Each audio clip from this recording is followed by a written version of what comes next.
বাংলাদেশ ব্যাংকের I don't know ভদ্রলোক বলবো কিনা জানি না, উনি এখন কোথায় আছেন, কিন্তু যা করার উনি তো করে 12টা বাজিয়ে দিয়ে গেছেন।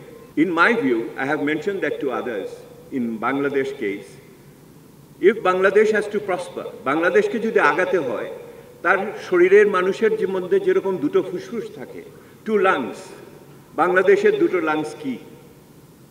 একটা লাংস হলো তার ফাইন্যান্সিয়াল সেক্টর, আরেকটা লাংস এনার্জি সেক্টর। লক্ষ্য করে দেখেন, বোথ দি ফাইন্যান্সিয়াল সেক্টর এবং এনার্জি সেক্টর দুটোকেই পুরো খেয়ে ফেলেছে। কে খেল?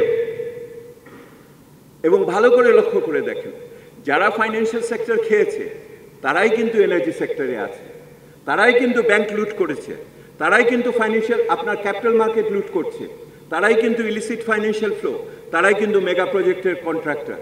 দে are all same group of people over there, এবং all of them together, they will include both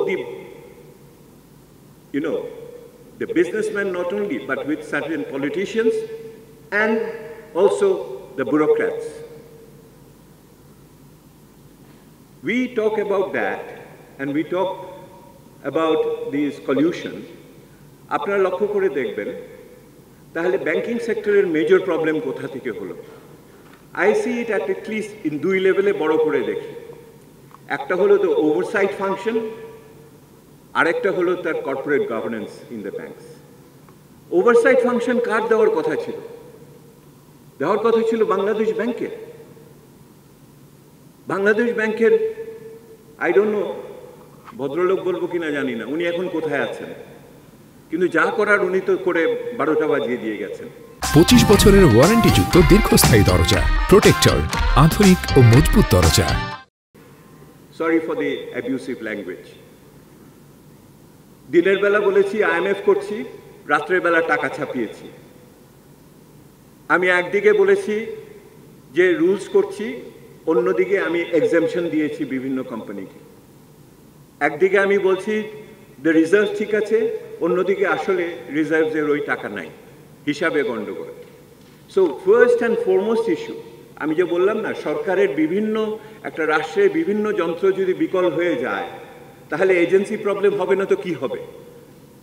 so the oversight function which was suppose to be given by the central bank, সেই central ব্যাংকই তো সবচেয়ে বড় সমস্যার সৃষ্টি করেছে আমাদের ভিতরে। এবং সেই সেন্ট্রাল ব্যাংকের ভিতরে পার্টিকুলারলি এখন তো এটা তো কি বলে প্রকাশ্য হয়ে যাচ্ছে, মাসোহারা দিয়ে এই অলিগার্করা লোক রেখেছিল সেন্ট্রাল ব্যাংকের ভিতরে, এটা তো এখন প্রকাশ্য হচ্ছে। সো আগামী দিনে যদি আমার রিফর্মসের শুরু করতে হয়, we cannot ignore the oversight functions. আমাদের যাদের দেখভাল করার কথা তারাই যদি দেখভাল করতে না পারে, তাহলে আমি কিসের রিফর্ম করব এটার ভিতরে?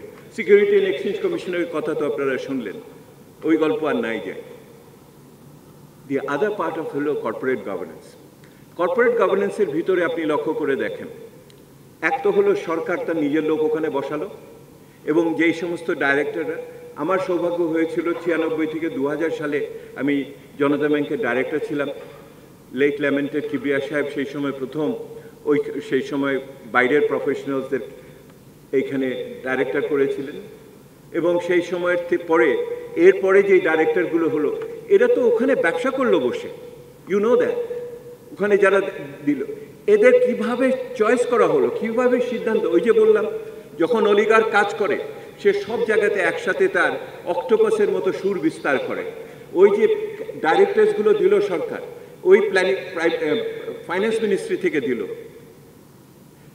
তারা প্রত্যেকে ওইখানে বসে ব্যবসা করলো।